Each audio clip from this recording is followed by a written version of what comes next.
월급이 얼마예요? 일주일에 몇 번 쉬어요?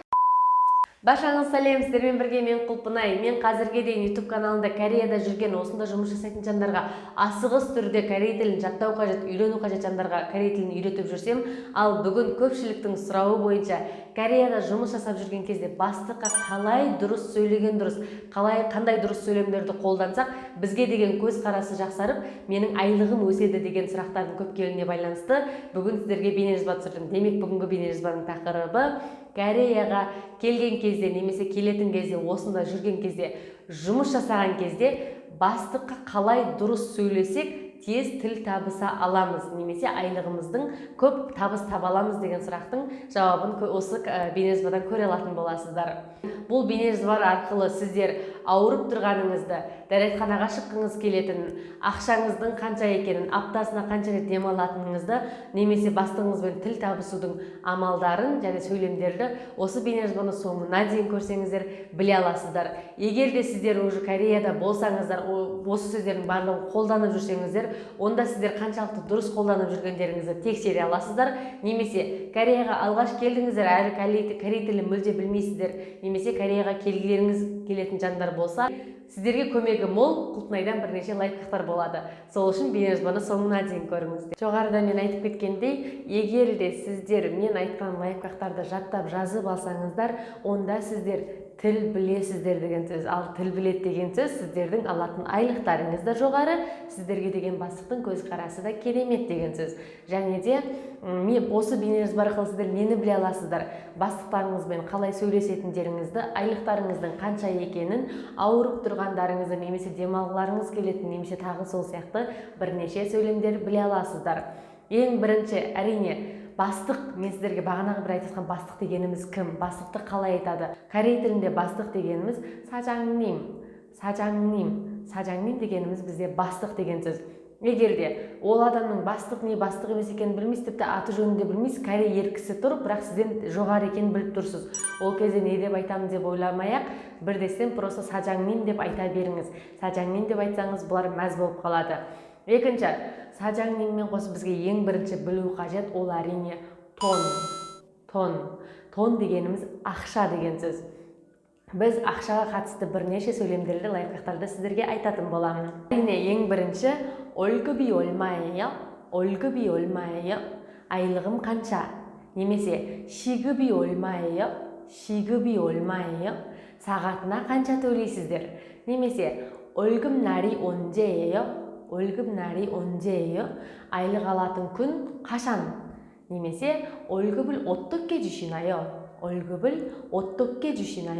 Айлықты қалай бересіздер? Яғни қолма-қол ақша арқылы бересіздер ме, жоқ әлде карта тоңжанкаға жібересіздер ме деген сияқты ең бірінші жаңадан жұмысқа кірген кезде ақша мәселесін міндетті түрде шешіп алыңыздар. Уже Кореяда жұмыс жасап жүрген жандар болса біледі, кейбір кәрістер жұмысты бір ай жасатып алып, айлықтарыңызды бермей қашып кететін кәрістер де болып жатады. Сол үшін алдын ала ақшаларыңызды шешіп, қалай алатындарыңызды келісіп алмасаңыздар, онда бір ай бойы мен айлықты қалай аламай, қашан береді деп уайымдап жүресіздер. Сол үшін алдын ала барлығын келісіп алғандарыңыз жақсы. Егер де сіздер бір ай жұмыс істеп ақшамды ала алмай қалам деп қорқатын болсаңыздар, онда сіздер былайша, яғни күндігіне, аптасына ақшаларыңызды алсаңыздар болады. Оны корейше қалай сұраймыз? 주급, 일급, 일당으로 받을 수 있을까요? 일당으로 받을 수 있을까요? деген кезде мен неге үшеуін бірге айттым? Сіздер осының біреуіне айтасыздар. Мысалға, 주급 дегеніміз аптасына. 주급으로 받을 수 있을까요? Аптасына бір рет ақша алып тұрсақ болады ма? Немесе 일당으로 받을 수 있을까요? Күніне бір рет ақша алып тұрсақ болады ма деп сұрасаңыздар болады. Егер де жаңа жоғарыда айтқандай, бастық ақшаларыңызды бермей қойды деп қорқатын болсаңыздар, осылай 주급 немесе 일당으로 алсаңыздар да болады. Келесі, біз жұмыс жасап жатып, ең бірінші, біз ғана емес, кез келген ел әрине аванс сұрайды. Ақша қатты қажет кезде аванс сұрайды. Авансты не деп сұраймыз? 사장님, 갑을 좀 부탁드립니다. бастығыңызға сажаңнем аванс беріңізші деп сұрап тұрсыз. Бұл жерде жом деген қыстырма сөзді қосып қойсаңыз, бұл қыстырма сөз сіздің шынында да расында да өтініп тұрғаныңызды білдіретін қыстырма сөз болып табылады. Анан қараңыздар, сажаңнем кабул бутакт드립니다. Сажаңнем кабул бутакт드립니다. Немесе сәл сүйкімді бастығыңыздың жоқ ақшасын тартып алғыңыз келетін болса, былайша айтқанда 사장님 kabul 좀 주시면 안 될까요? 사장님 kabul 좀 주시면 안 될까요?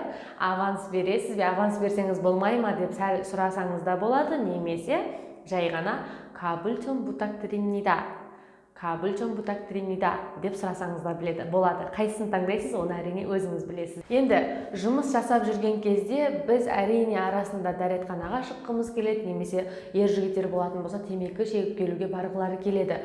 Бұндай жағдайда сіздер жұмыс жасап жатып айтпай кетіп қалатын болсаңыздар, онда сіздерге деген бастықтың көңілі қалып қалуы мүмкін, немесе тіпті жұмыстан шығарып жіберуі де мүмкін. Сол үшін міндетті түрде сыртқа шығатын болсаңыздар, сұранып немесе ескертіп барып шығыңыздар. Сонда сіздер өздеріңіздің тәрбиелі екендеріңізді көрсетесіздер, және де бастықтың сіздерге деген көзқарасын жақсартып қоясыздар. Олай болса дәретхана дегеніміз не? 화장실 дегеніміз бізде дәретхана деген сөз. дәретханаға барып келсем болады ма? 화장실에 다녀와도 될까요? 화장실에 다녀와도 될까요? дәретханаға барып келсем болады ма? Немесе 화장실에 잠깐 다녀와도 될까요? 화장실에 잠깐 다녀와도 될까요? дәретханаға тез барып келсем болады ма деп айтасыздар. Немесе тағы біреуі 담배 피고 와도 될까요? 담배 피고 와도 될까요? темекі шегіп келсем болады ма деп сұранып, айтып, ескертіп кетіңіздер. Сонда ғана өздеріңіздің әрі тәрбиелі екендеріңізді көрсетесіздер, әрі бастықтың сіздерге деген көз қарасын жақсарта аласыздар деген сөз. Ал енді сіздер жұмыс жасап жатқаннан кейін 365 күн бойы демалмай жұмыс жасайсыздар деген сөз емес. Сол үшін қанша, қай кезде, қаншалықты демала аласыздар, демалуға болады, нақты сұрап келісіп алыңыздар. Мысалға, демалыс дегеніміз не? 쉬는 날 дегеніміз демалыс деген сөз. Олай болса, 한 달에 몇 번 쉬어요? немесе 일주일에 몇 번 쉬어요? айына қанша рет демаламыз, немесе аптасына қанша рет демаламыз деп сұрайсыздар. Немесе 쉬는 날은 언제인가요? 쉬는 날은 언제인가요? демалыс күнім қашан? тағы болмаса, 공휴일에도 일합니까? 공휴일에도 일합니까? мейрам күндері де жұмыс жасаймыз ба деп сұрай аласыздар. Тағы да айтам, бұл сөздерді міндетті түрде сіздер алдын ала жұмысқа тұрмай тұрып, алдын ала келісіп сұрап алуға міндетті сіздер құқылысыздар. Ал енді біз тек қана таңертеңнен кешке дейін аштан аш жұмыс істей бермейміз. Ең бірінші біз жұмысқа келіскен кезде жататын жер үй беріледі ме, тамақ қалай болады, осы жағында жақсылап келісіп түсініп алған жақсы. Бізде қалай айтады? Сукшик 제공되나요? Сукшик 제공되나요? дегеніміз жататын жер үй беріледі ме деген сөз. Егер сукшиктен қиналсаңыздар, онда ол сөздің орнына кисуксаны қосып айтсаңыздар да болады. Кисукса дегеніміз жатақхана деген сөз. Келесі, 아침, 저녁, 점심, 간식, 식사 제공되나요? яғни түскі тамақ, кешкі, таңертеңгі немесе арасында ішетін шай бересіздер ме деген сөз. Яғни күніне қанша рет тамақ бересіздер? Өзіміз үйден алып келеміз ба, әлде сіздер бересіздер ме? Және айлықтан ұстап қалмайсыздар ма, тегін ба деген сияқтыны ең бірінші осы екеуін біліп алу керек. Сукшик 제공되나요? 식사 제공되나요? міндетті түрде сұрап алыңыздар. Ал енді ең маңыздысы, жұмысқа қаншада шығып, қаншада келеміз, оны қалай сұраймыз? Бірінші, 몇 시까지 출근해야 되나요? 몇 시까지 출근해야 되나요? яғни қаншаға дейін, сағат қаншаға дейін біз жұмысқа шығуымыз қажет. Келесі, 몇 시까지 근무 시간인가요? 몇 시까지 근무 시간인가요? сағат қаншаға дейін жұмыс жасаймыз деген сөз. немесе 몇 시에 퇴근합니까? 몇 시에 퇴근합니까? сағат қаншада үйге қайтамыз деп нақты сұрап біліп алыңыздар. Себебі сіздерді таңғы сағат 9-дан кешкі сағат 9-10-ға дейін жұмыс істеткізіп қоймай, 6 болса 6-да, 7 болса 7-де қай уақытта екенін біліп алсаңыздар, өздеріңізге оңай әрі қиналмай барлығын алдын ала білгендіктен ешқандай қиналмай жұмыс істей аласыздар деген сөз. Ал енді жұмыс жасап жатырсыздар, бірақ арасында кешігіп қалатын кездеріміз болады, мазамыз болмай жұмысқа шыға алмай қалатын кездер болады.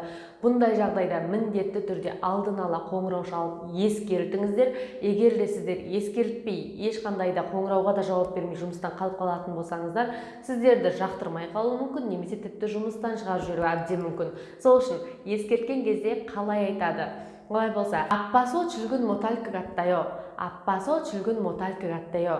Мазам болмай тұр, жұмысқа шыға алмайтын сияқтымын. Немесе, 사장님, 조금 늦을 것 같아요. 죄송합니다. 사장님, 조금 늦을 것 같아요. 죄송합니다.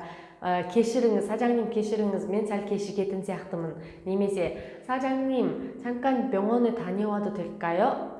잠깐 병원에 다녀와도 될까요? тез ауруханаға барып келсем болады ма? Яғни жұмыс жасап жатып, жұмыс істеп жатырсыз, бірақ мазаңыз қашты, мазаңыз болмай тұр, немесе бір жеріңіз қанатып алдыңыз. Сондай кезде ауруханаға барып келсем болады ма десеңіз, 병원에 다녀와도 될까요?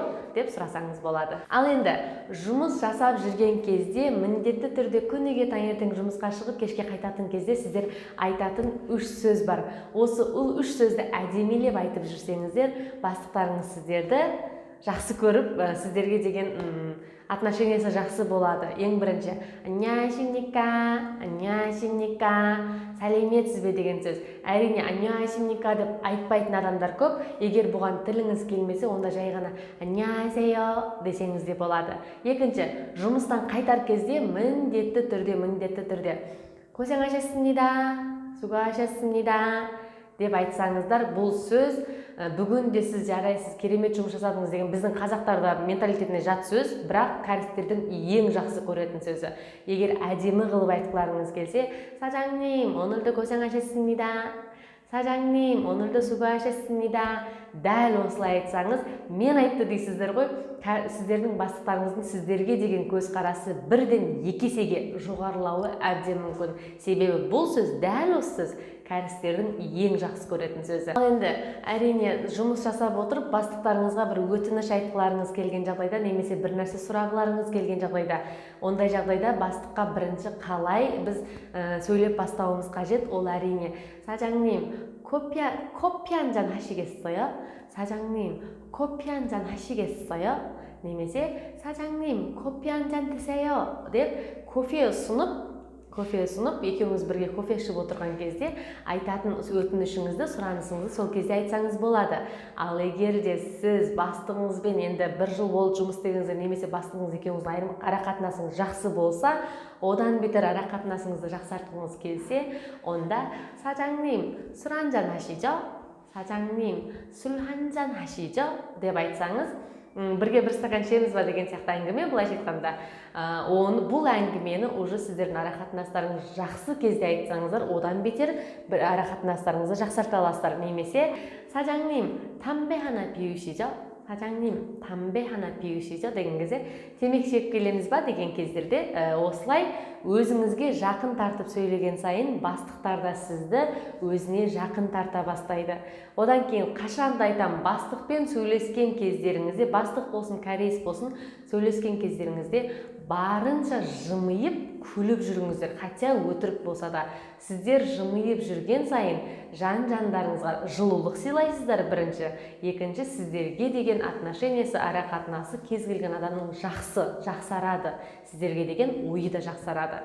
Сол үшін қашанда жымиып, қашанда иіліп жүруді ұмытпаңыздар. Кореяға табыс табу үшін келгендіктен барлықтарыңыз мақсаттарыңызға жетіңіздер, табысты болып елге оралыңыздар. Кореяда жүрген кезде сіздерге аз да болса көмегім тисе екен деймін. Бейнежазбаны соңына дейін көргендеріңізге рахмет. Міндетті түрде осы мен айтқан лайфхактарды бастықтарыңызға қолданып көріңіздерші. Қалай сіздерге деген көзқарасы өзгергенін байқамай қаласыздар. Олай болса, рахмет.